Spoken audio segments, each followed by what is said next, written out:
맥스 루케이도의 그 금요일에 6시간. 제12장. 우리의 죽음은 끝이 아닙니다. 두 무리가 있습니다.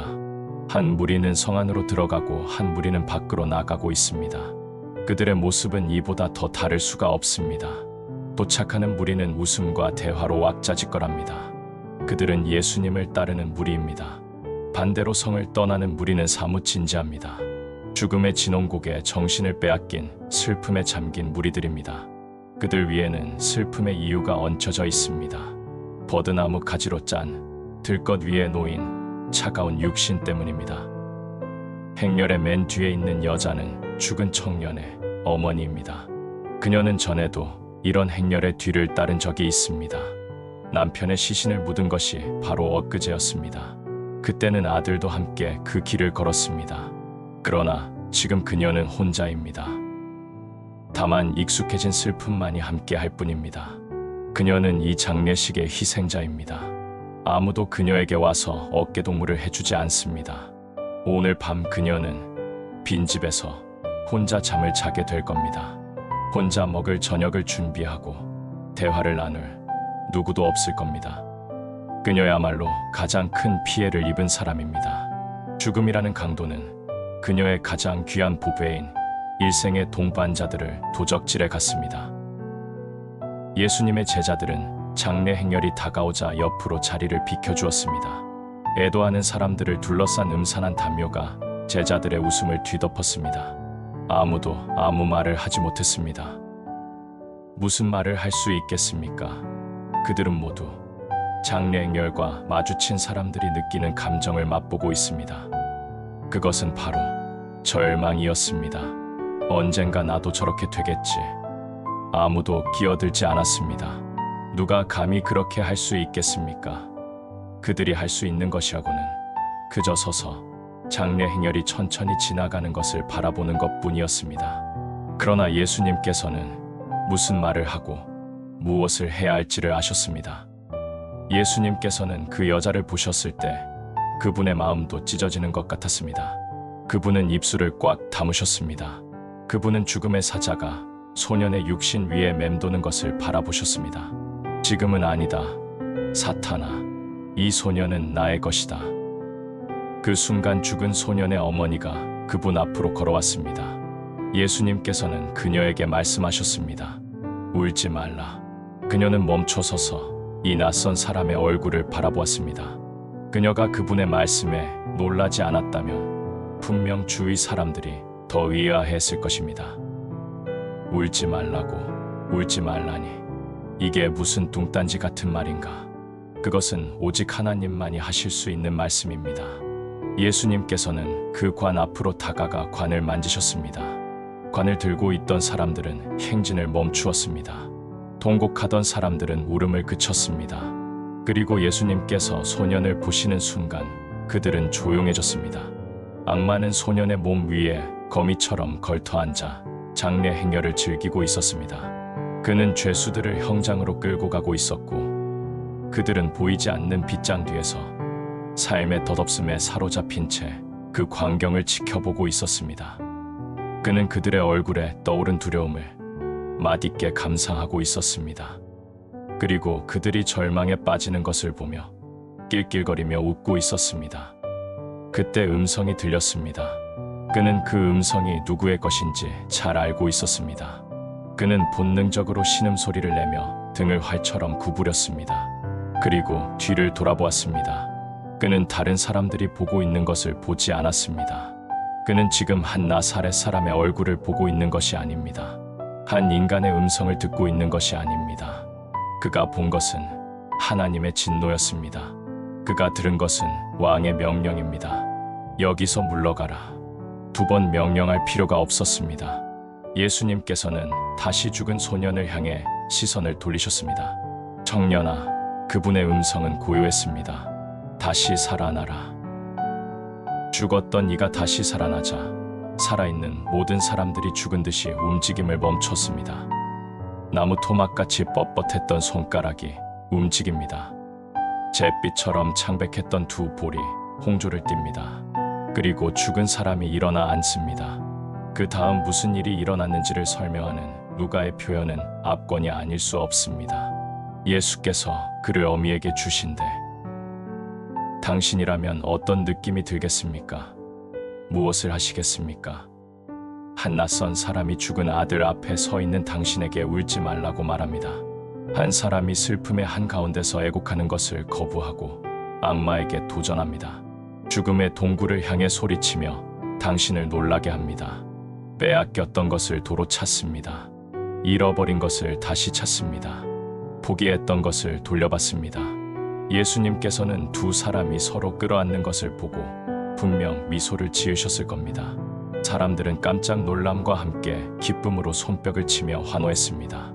그들은 서로를 끌어안고 예수님을 칭송합니다. 누군가가 큰 소리로 외칩니다. 하나님께서 자기 백성을 참으로 돌보셨다. 잠시 시간과 공간을 옮겨 나사렛이라는 작은 시골 마을로 가보겠습니다. 무덤을 보여다오. 사람들은 예수님을 나사로가 묻힌 곳으로 인도했습니다. 그곳은 커다란 돌로 입구를 막아놓은 동굴이었습니다. 돌 위에는 종말을 상징하는 듯 거미줄이 쳐 있었습니다. 죽음이 그 돌을 통해 움직일 수 없는 진리를 선언하는 듯 했습니다. 더 이상 움직이지 못할 것이다. 더 이상 말하지 못할 것이다. 더 이상 살아나지 못할 것이다. 절대로. 예수님께서는 우셨습니다. 죽은 자 때문이 아니라 살아있는 사람들 때문이었습니다.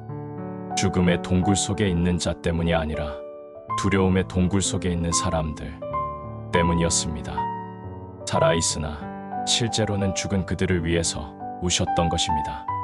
자유를 얻었으나 죽음의 두려움에 사로잡혀 감옥에 갇혀있는 그들을 위해서 우셨던 것입니다. 돌을 치워라. 그 명령은 부드러우면서도 강력했습니다.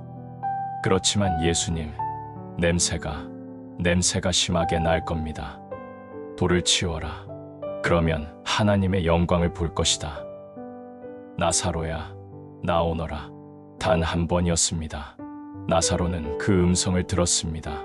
붕대 밑에 감겨있던 그의 눈이 떠졌습니다. 천으로 감싸였던 손이 올라갔습니다. 무릎이 들리고 발이 땅을 디디면서 죽은 사람이 걸어 나왔습니다. 수의를 벗기고 걸어다니게 하라. 브라질에는 밀림 깊은 곳에 사는 한 인디오족을 발견한 선교사에 대한 이야기가 전해오고 있습니다.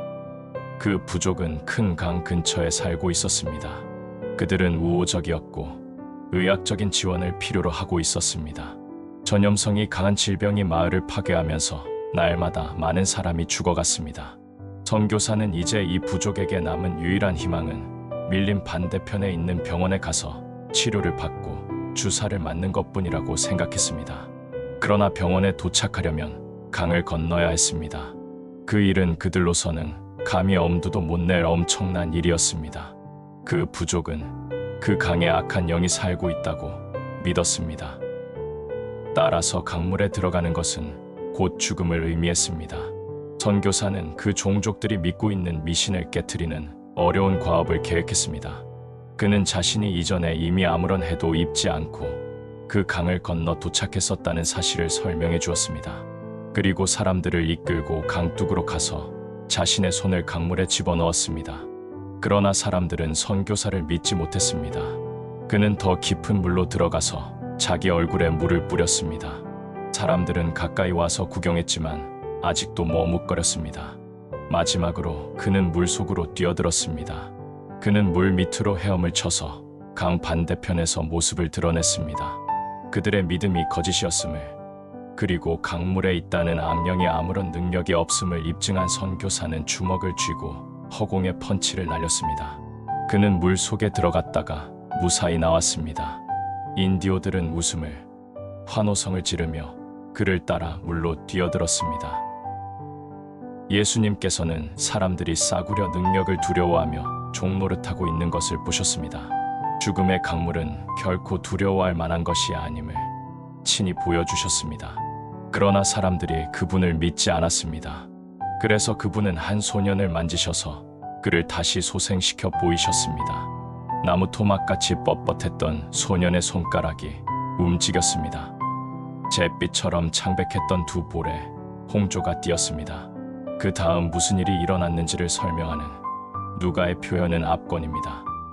죽었던 자가 일어나 앉고 말도 하거늘 예수께서 그를 그 어미에게 주시니 모든 사람이 두려워하며 하나님께 영광을 돌리니라. 당신이라면 어떤 느낌이 들겠습니까? 무엇을 하시겠습니까? 한 낯선 사람이 죽은 아들 앞에 서 있는 당신에게 울지 말라고 말합니다. 한 사람이 슬픔의 한가운데서 애곡하는 것을 거부하고 악마에게 도전합니다. 죽음의 동굴을 향해 소리치며 당신을 놀라게 합니다. 빼앗겼던 것을 도로 찾습니다. 잃어버린 것을 다시 찾습니다. 포기했던 것을 돌려받습니다. 그럼에도 사람들은 아직도 미심쩍어 했습니다. 그러자 이번에는 죽은 사람을 사흘이나 무덤 속에 있게 하시고 그를 다시 무덤 밖으로 불러내신 것입니다. 이것으로 충분했을까요? 그렇지 않았습니다. 사람들은 예수님을 믿는 것에 주저했습니다. 그러자 주님은 죽음이 정복되었다는 사실을 사람들이 믿게 하기 위해 그분이 직접 죽음이라는 물 속으로 들어가셨습니다. 그리고 사흘이 지나지 않아 그분은 죽음의 강물 저편으로 걸어 나오셨습니다. 우리에게 죽음을 정복한 분이 바로 자신이라는 사실을 가르쳐 주시기 위해서 말입니다.